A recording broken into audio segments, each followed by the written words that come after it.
آپ غور کریں، حضور مدینہ طیبہ تشریف لائے. اب پیار کرنے والا ہر آدمی ہی قابل اکرام ہوتا ہے.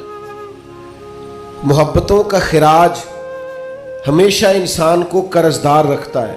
میرے جیسے چھوٹے آدمی سے جب لوگ پیار کرتے ہیں تو اپنی گردن جھکی ہوئی نظر آتی ہے کہ بوجھ زیادہ ہے، اس قابل نہیں ہے جتنی محبتوں کا سامنا ہے. تو اب سب محبت کرنے والوں کی دل جوئی کرنا، ان کے معیار پر پورا اترنا، ان کے معاملات کو دیکھنا، یہ آسان کام نہیں ہوتا. کسی درویش نے کہا تھا میں دوست تھوڑے بناتا ہوں، اس لیے کہ دوست زیادہ ہوں تو حقوق بھی زیادہ ہوتے ہیں. تو میں اتنی وسعت نہیں رکھتا کہ میں سب کے حق ادا کر سکوں. نبی پاک علیہ السلام مدینہ طیبہ تشریف لائے تو ہر آدمی کی خواہش ہے حضور میرے گھر آئے، حضور میرے گھر آئے. اور جو بھی وہاں عرض گزار ہے اور پیغام دے رہا ہے، سب کے سینے بھی کھلے ہوئے ہیں، دل بھی کھلے ہوئے ہیں، آنکھیں پلکیں فرش راہ کیے ہوئے ہر آدمی منتظر ہے کہ محبوب میرے گھر میں ہے. بڑا امتحان ہے، کس طرح کر کے سب کی چاہتوں کا جواب دیا جائے. تو یہ ذرا دیکھیے اس امی لقبی محبوب کی حکمت اور دانائی. محبوب فرمانے لگے بھی میری جو اونٹنی ہے نا یہ معمور من اللہ ہے، میں گویا خود نہیں فیصلہ کرتا میں نے کہاں جانا ہے، جہاں اونٹنی بیٹھ جائے گی میں مہمان بن جاؤں گا. انداز دیکھیے، نبی پاک علیہ الصلوۃ والسلام نے نا اونٹنی کی لگامیں اس کی گردن پر ڈال دی. اب وہ اونٹنی چلتی جا رہی ہے، تھوڑی آگے جا کے ایک جگہ پہ وہ بیٹھ گئی، لیکن اس کے بیٹھتے ہی حضور اترے نہیں، محبوب بیٹھے رہے. ابھی سرکار کی اونٹنی پوری طرح بیٹھی نہیں تھی، پھر اٹھ کے کھڑی ہو گئی اور تھوڑا سا آگے چلنے کے بعد حضرت ابو ایوب انصاری کے دروازے کے سامنے بیٹھ گئی. اور وہ اس طرح بیٹھی کہ اس طرح جم کے بیٹھی کہ اس نے اپنی گردن بھی بچھا دی. جب اطمینان سے اونٹنی بیٹھ گئی، نبی کریم اترے، جناب ابو ایوب انصاری رضی اللہ تعالیٰ عنہ کے گھر میں جلوہ فراز ہوئے. یہ وہ دانائی تھی میرے کریم محبوب کی، وہ حکمت تھی کہ کسی محبت کرنے والے کو اعتراض کیا ہونا تھا، سب کا قربان ہونے کو دل کر رہا. ہمارے ہاں تو 4 بچے ہوتے ہیں اور ہم کسی ایسی دانائی کا مظاہرہ نہیں کرتے کہ ان کے اندر برابری کر سکیں. ہم اس سمجھ بوجھ کا لحاظ ہی نہیں کرتے.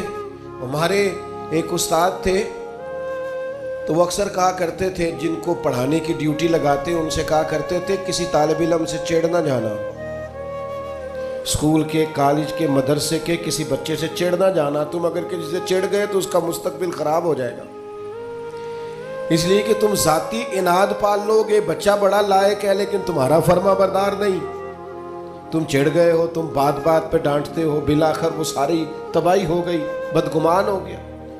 نبی پاک علیہ الصلوۃ والسلام امی ہیں، لیکن یہ میرے محبوب کی نبوت کی اعلیٰ دلیل ہے کہ اللہ تعالیٰ نے محبوب کو حکمت، تدبر، دانائی. ہم دانا نہیں ہوتے، شعور نہیں رکھتے، فہم و فراست کا. وہ عارف رومی کہتے ہیں کہ ایک شخص بادشاہ تھا، اس نے خواب دیکھا. خواب میں دیکھا کہ اس کے سارے دانت ٹوٹ گئے. اس نے ایک معبر کو بلایا، تعبیر کرانے والے کو. اس سے کہا اس کی تعبیر کیا ہے؟ اس نے کہا جناب اس کی تعبیر یہ ہے کہ آپ کے سارے رشتہ دار آپ کی زندگی میں فوت ہو جائیں گے. اب وہ بادشاہ اتنا ناراض ہوا، اس نے وہ تعبیر کرنے والا بھی قتل کروا دیا. اس نے کہا وہ بھی کوئی زندگی ہے جس میں نہ بھائی ہو، نہ بہن ہو، نہ بچے ہو، نہ بیوی ہو، نہ ماں ہو، نہ باپ ہو، مروا دیا. ایک اور آدمی تعبیر کرنے والا تھا پر وہ دانا بھی تھا.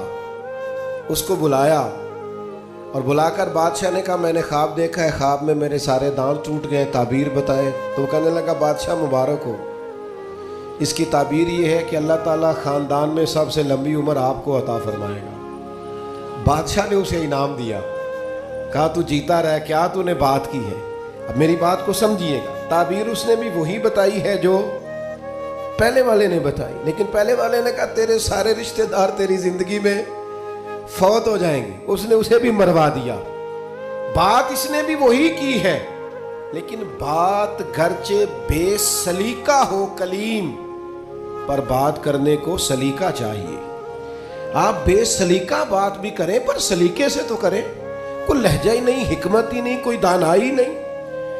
دوسرے نے کہا اللہ تعالیٰ آپ کو سب سے لمبی عمر عطا کرے گا، تو بات پھر بھی وہی ہے کہ باقی سارے چلے جائیں گے اور آپ موجود ہوں گے، لیکن اس میں دانائی ہے نا، حکمت ہے نا۔ فتح مکہ کا موقع تھا، عجیب حالات درپیش ہوئے۔ اسلام کا جھنڈا حضرت سعد ابن عبادہ رضی اللہ تعالیٰ عنہ کے پاس تھا، بڑے عظیم صحابی۔ بدر کے موقع پر جس آدمی نے اپنے جذبات سے ماحول گرما دیا وہ حضرت سعد بن عبادہ، اگلی صفوں میں مجاہدوں کی رہنے والے، مال خرچ کرنے والے، نڈار آدمی، لیکن جھنڈا ان کے ہاتھ میں تھا۔ حالات کچھ اس طرح کے پیدا ہوئے کہ بعض لوگوں نے مطالبہ کیا ان سے جھنڈا لیا جائے، اور کوئی معقول وجہ نہیں تھی، لیکن بعض اوقات نا حالات ایسے بن جاتے ہیں۔ اب حضور علیہ السلام کی بارگاہ سے مطالبہ ہو رہا ہے کہ آپ جناب سعد بن عبادہ سے جھنڈا لے لیں۔ یہ نوجوانوں سے بالخصوص عرض کروں گا کہ علم بھی تبھی بندے کو فائدہ دیتا ہے جب اس کے ساتھ کچھ بندے کو شعور بھی ہو، ہنر بھی تبھی فائدہ دیتا ہے جب اس کے ساتھ کچھ نہ کچھ دانائی بھی ہو۔ شیخ سعدی فرمایا کرتے تھے 1 من علم ہونا تو سنبھالنے کے لیے 10 من عقل کی بھی ضرورت ہوتی ہے، ورنہ ضائع ہو جاتا ہے سارا۔ دانائی، تدبر، یہ دیکھیے امی لقبی محبوب سے ہم نے دانائی سیکھنی ہے، تدبر سیکھنا ہے، فہم و فراست سیکھنی ہے۔ زندگی میں شعور کس کو کہتے ہیں یہ حضور ہمیں سکھائیں گے کہ جناب حضرت سعد بن عبادہ کو اتارنا ہے۔ اب بڑے بڑے دانا صحابہ کہہ رہے تھے یا رسول اللہ کوئی ایسی بات نہیں ہے، حالات اس طرح کے ہیں، کیسے یہ فیصلہ کریں گے؟ حضور نے فرمایا کوئی مشکل نہیں، اتار دیتے ہیں، بدل دیتے ہیں، ان سے منصب لے لیتے ہیں۔ یا رسول اللہ یہ آسان نہیں ہے، کیسے؟ فرمایا ابھی دیکھنا تم، یہ اللہ تعالیٰ نے میرے محبوب کو حکمت کی خزانوں کی کنجیاں عطا فرمائی۔ نبی کریم علیہ السلام نے فرمایا سعد بن عبادہ جھنڈا دے دیں آپ واپس، اب آپ لشکر کے علم بردار نہیں رہے۔ انہوں نے بوجھل ہاتھوں سے جھنڈا تھما ہوا تھا، پریشان تھے کہ کوئی ایسی بات نہیں۔ جب حضور نے کہا دیں تو وہ غلام تھے، سانو قید سجن دا گہنا ہے، وہ جینجے رکھے ایسا اونج رہنا ہے۔ انہوں نے اسی وقت جھنڈا تھما دیا، خوش ہو کے تھما دیا۔ لیکن یہ میرے محبوب کی حکمت ہے، محبوب نے جناب سعد بن عبادہ سے جھنڈا لیا اور قریب ان کے جوان بیٹے کھڑے تھے، محبوب نے جھنڈا انہیں دے دیا، فرمایا کمان تیرے ہاتھ میں ہے۔ باپ کا قد اس وقت 10 فٹ زمین سے اونچا ہو جاتا ہے جب اس کا بیٹا اس کی جگہ پہ بیٹھ جاتا ہے۔ وہ کہتا ہے میری فکر گئی، میں اب بے فکر ہوں۔ جب انہی کے بیٹے کو وہ منصب ملا تو اب حضرت سعد بن عبادہ کے چہرے کی کیفیت یہ تھی کہ وہ گویا اپنی آنکھوں اور اپنے چہرے سے بتا رہے تھے میں تو خود جھنڈا پکڑ کے اتنا راضی نہیں تھا جتنا اپنے بیٹے کے ہاتھ میں دیکھ کے راضی۔ یہ آپ تدبر سیکھیں۔ میں اپنے نوجوانوں کو دیکھتا ہوں جذباتی مزاج، بھاگتے دوڑتے، بے چین، پریشان، الجھے ہوئے۔ ابھی میں ملک سے باہر تھا، میرے ساتھ اکثر ایسے ہوتا ہے، بیرون ملک جو لوگ ہوتے ہیں نا وہ زیادہ پریشان ہوتے ہیں پاکستان کے حالات کو لے کر، وہ زیادہ خبریں دیکھتے ہیں۔ ایک صاحب مجھ سے کہنے لگے پاکستان کے حالات، میں نے کہا بالکل ٹھیک ہے، یہ اتار چڑھاؤ ہے، زندگی کے ساتھ چلتا ہے، بے چینی نہیں، بے قراری نہیں، الجھاؤ نہیں، ہر وقت کا اضطراب نہیں، دانائی، تدبر، حکمت، معاملہ فہمی، یہ ہمیں ہمارے رسول پاک نے عطا فرمائی۔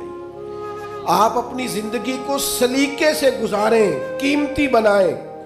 آپ اپنے وجود سے بڑا کام لے سکتے ہیں، لیکن کیا ہے؟ دانائی نہیں ہے، جذباتی مزاج، اور جذباتی پن ہماری طبیعتوں کا حصہ ہے۔ جذباتی فیصلے، جذباتی باتیں۔ ہمارے دیہاتوں میں چودھری فیصلہ کس کے حق میں کرتے ہیں؟ جو پہلے آ جائے، وہ سچا ہے یا جھوٹا ہے، پہلے گیا ہے، بس انہیں مینوں پہلا آکھیا تسی تے آئے ہی نہیں، اسی بات میں فیصلہ دے دیا۔ دانائی، تدبر، یہ رسول اللہ صلی اللہ علیہ وسلم نے ہمیں سکھایا۔ امی لقبی ہیں حضور۔ اور دوسری بات، انسان کے پاس جو سب سے قیمتی چیز ہوتی ہے نا وہ اس کا کردار ہوتا ہے۔ آپ نے زندگی میں نقوش کیا چھوڑے؟ آپ جہاں رکے، جہاں بیٹھے، یہ ایسا تو نہیں زندگی میں کہ یہ 10 دوست پرانے، یہ 10 دوست آج کل کے ہیں اور ان کے درمیان بھی غیبتیں جاری ہیں، بس کام ختم ہونے کے قریب ہے، اور پھر اس کے بعد اور کوئی 4 دوست ہم